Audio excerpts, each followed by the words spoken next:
હવામાન ખાતાએ દક્ષિણ ગુજરાતમાં 5 દિવસ માટે ભારેથી અતિભારે વરસાદની આગાહી કરી હતી।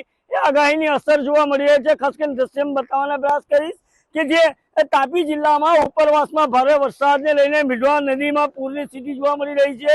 ખાસ કરીને આ તાપી જિલ્લાના વ્યારાની અંદર 8 સાડા 8 ઇંચ વરસાદ તેમજ સોનગઢની અંદર 7 સાડા 7 ઇંચ વરસાદને લઈને હાલ મીંઢવા નદીમાં પૂરની સ્થિતિ જોવા મળી રહી છે। જે અંતર્ગત વહીવટી તંત્ર દ્વારા હાલ જે રામજી મંદિર પાસેથી ફાયર પાસેથી જે બ્રિજ જાય છે એ બ્રિજને હાલ વહીવટી તંત્ર દ્વારા બંધ કરી દેવામાં આવ્યો છે। સામે પાર બ્રિજને સામે પાર ચાંદપીર દરગાહમાં પણ આજે પૂરના પાણી હાલ ભરાઈ જવા પામ્યા છે। દ્રશ્યમાં જોઈ શકો છો કે હાલ વહીવટી તંત્ર દ્વારા આ માર્ગને બંધ કરી દેવામાં આવ્યો છે। તો સાથે સાથે આ જે પોલીસ તંત્ર દ્વારા પણ હાલ પેટ્રોલિંગ પણ કરી દેવામાં આવ્યું છે અને અહીંયા જે કોઈ આ બ્રિજ ઉપરથી અવર જવર નહીં કરે એના માટે જવાનો પણ ખડકી દેવામાં આવ્યા છે। અને ખાસ કરીને જે તાપી જિલ્લાના ઉપરવાસમાં ભારે વરસાદને લઈને મીંઢવા નદીમાં પૂરની સ્થિતિ જોવા મળી છે। જે અંતર્ગત જે આ બ્રિજ છે એને પણ હાલ બંધ કરી લેવાની નોબત આવી છે અને હાલ હજી પણ આ જે મીંઢવા નદીના જળસ્તર દર પ્રતિ કલાક વધી રહ્યા છે એવું ચોક્કસ આ દ્રશ્ય કહી જાય છે।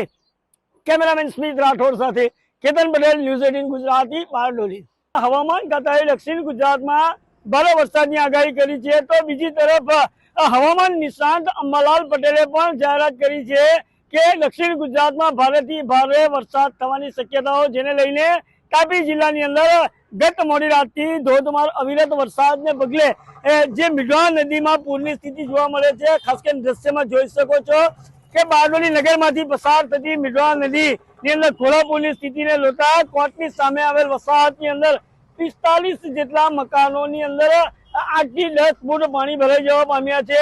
દ્રશ્યમાં જોઈ શકો છો કે બારડોલી નગરમાં કોટની સામે આવેલી વસાહતના દ્રશ્યો છે અને ખાસ કરીને આ મધ્યરાત્રિએ જે મીંઢવા નદીએ રૌદ્ર સ્વરૂપ ધારણ કરતા હાલ મીંઢવા નદીમાં પૂરની સ્થિતિ જોવા મળી છે। જે અંતર્ગત વહીવટી તંત્ર દ્વારા મધ્યરાત્રિએ લોકોને સલામત સ્થળે ખસી જવા માટેની પણ સૂચનાઓ આપી દેવામાં આવી હતી।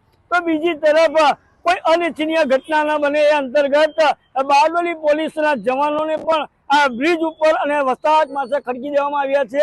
ખાસ કરીને તલાવડી વિસ્તારની અંદર પણ હાલ જે મીંઢવા નદીના પૂરના પાણીઓ ભરાઈ જતા લોકોનો ઘર વખરીનો સામાન છે એ પણ પલળી જવા પામ્યો છે। આ દ્રશ્યની અંદર જોઈ શકો છો કે કોટની સામેનો વસાહત તેમજ બારડોલી નગરના વોર્ડ નંબર 9 ની અંદર આવેલ તલાવડી વિસ્તારની અંદર પણ મધ્યરાત્રિએ વરસાદી આજે પૂરના પાણીમાં ભરાતા લોકોને ઘર વખરીનો સામાન પલળી જવા પામ્યો હતો અને લોકોને પારાવાર નુકસાનીનો સામનો કરવો પડ્યો હતો। આ મીંઢવા નદીની અંદર આ ચાલુ સિઝનની અંદર 7મી વખત પૂર આવતા લોકોના ઘરોની અંદર હાલ પાણી ભરાઈ ગયેલા દ્રશ્યો તમે જોયા હતા અને આ દ્રશ્યો કઈ કહી જાય છે કે સતત 7 વખત પૂરના પાણીઓ ભરાતા લોકોને પારાવાર નુકસાનીનો સામનો કરવાનો વારો આવી રહ્યો છે। કેમેરામેન સ્મિત રાઠોડ સાથે કેતન પટેલ, ન્યૂઝ 18 ગુજરાતી, બારડોલી।